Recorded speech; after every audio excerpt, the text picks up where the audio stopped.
Dans cet épisode, nous allons vous partager des techniques simples pour préparer une figurine de rat mutant à partir d'un modèle trouvé sur Thingiverse.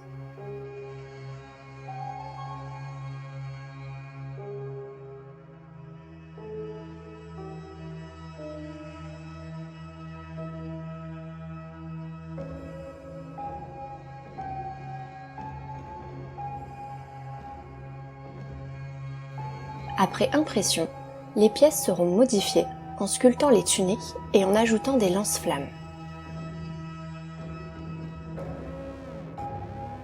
Pour la tunique, de la résine verte de chez Citadel est utilisée. Elle a l'avantage d'être simple à travailler. De plus, le temps de séchage n'est que de 30 minutes. De fines bandes de résine sont alors déposées. Avec des outils, le modelage est effectué pour donner la forme voulue ainsi que du mouvement.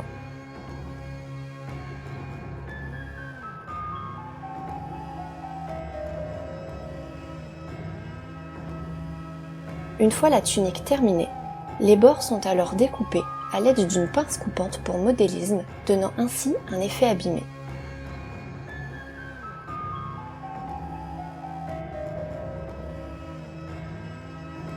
Le reste de résine verte est utilisé pour masquer les défauts d'impression et pour reboucher les fissures.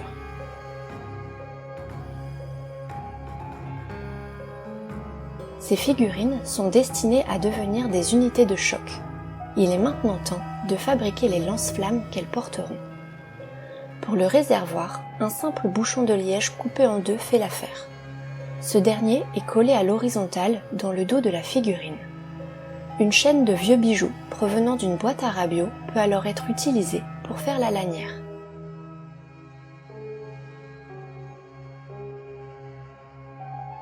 Elle est collée au bouchon et enduite de superglue pour donner plus de rigidité.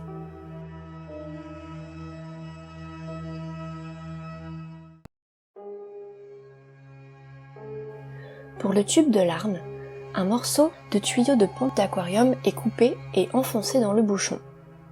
Pour le canon, une cheville en plastique avec collerette est utilisée. Elle est ensuite contrepercée avec la figurine et un morceau de cure-dent est utilisé pour renforcer la fixation des pièces. Pour raccorder la cheville au tuyau, un bâtonnet de sucette est inséré dans les éléments. Il a l'avantage d'avoir le bon diamètre et d'être rigide. Enfin, les détails sont ajoutés sur le tonneau, comme des roues de chariot, des engrenages ou des boucliers. Maintenant, place à la peinture. Une première passe de sous-couche noir mat de chez Army Painter est appliquée, en prenant soin de couvrir toute la figurine. Une fois sec, une zénithale de blanc mat est effectuée, posant ainsi la lumière et marquant les ombres. Pour les aplats, un passon rond de taille 8 est utilisé. Un Dungeon Grey est appliqué sur la peau de la figurine. La peinture est légèrement diluée à l'eau pour éviter les traces.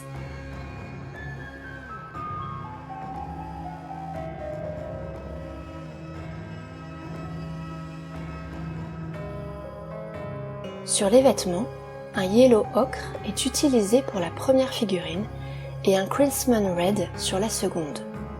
Pour les tonneaux, un Oak Brown est appliqué. Pour chacune des couleurs, plusieurs couches peuvent être appliquées si besoin, en laissant bien entendu la peinture sécher entre deux passages.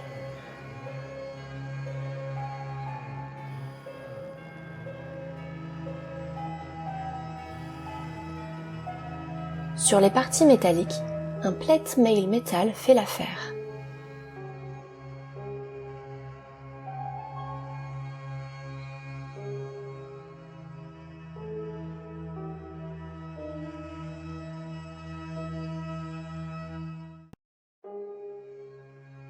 Vient ensuite le skeleton bone pour les dents des monstres, les ongles, les cordes des tuniques.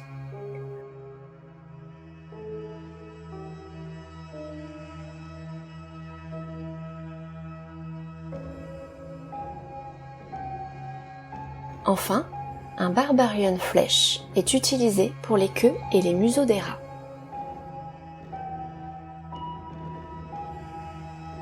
Maintenant que les aplats sont posés et la peinture bien sèche, c'est le moment du wash. 25% de noir sont mélangés avec 25% de marron et 50% d'eau.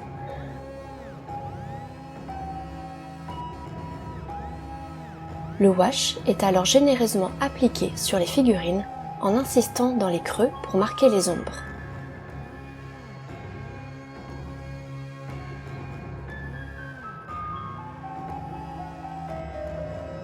Il est toujours dirigé vers le bas, poussé avec le pinceau pour éviter les surplus et si besoin, absorbé avec un pinceau sec.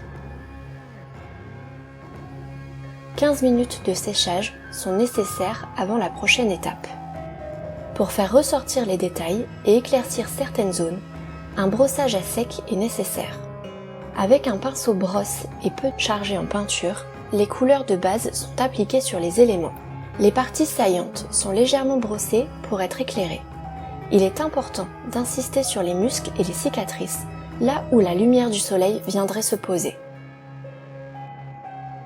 L'opération est réitérée en éclaircissant de plus en plus avec ajout de blanc mat. La même technique est appliquée sur les vêtements, toujours avec les couleurs de base, donc le yellow ocre et le Christmas red.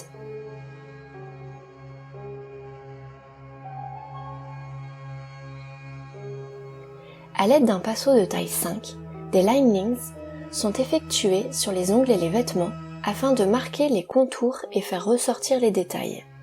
Sur le jaune, le skeleton bone est appliqué. Pour le rouge, un mélange de blanc et de Christmas red.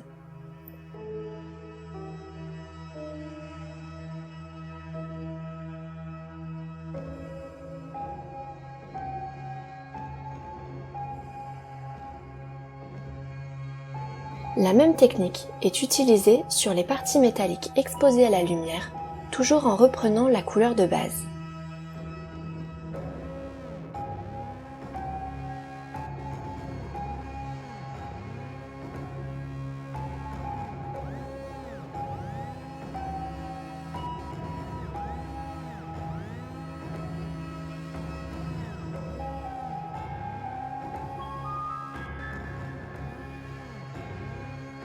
Les ongles et les dents sont enfin éclaircis au blanc pur.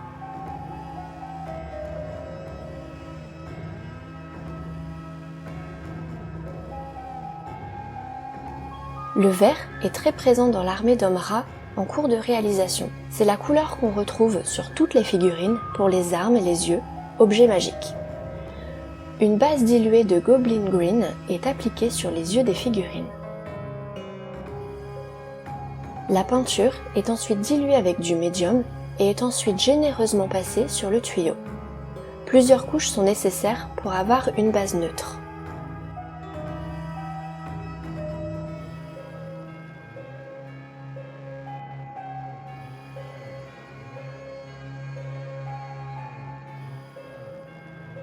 Le Goblin Green est ensuite mélangé petit à petit avec du Diamond Yellow et du Brilliant Green pour éclaircir les yeux et la partie centrale du tube afin d'avoir un effet de lumière, le Glow Effect.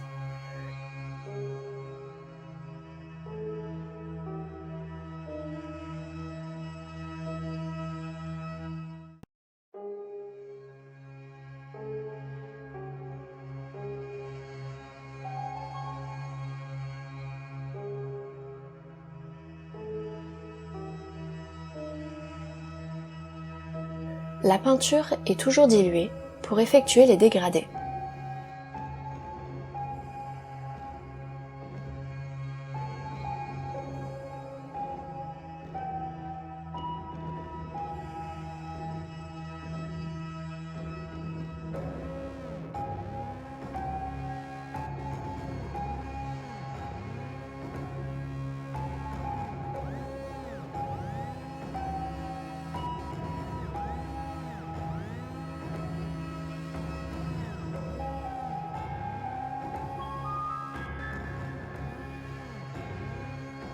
Le socle est ensuite enduit de colle PVA, puis trempé dans du sable fin mélangé à du ciment.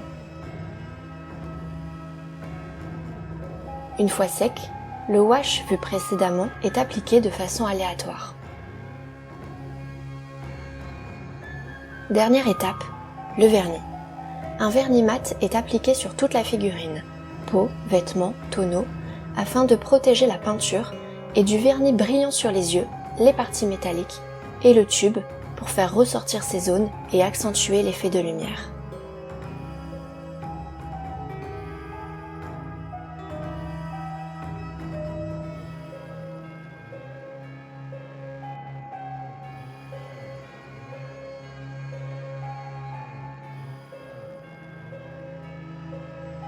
Après 2 heures de peinture, les ogres sont prêts.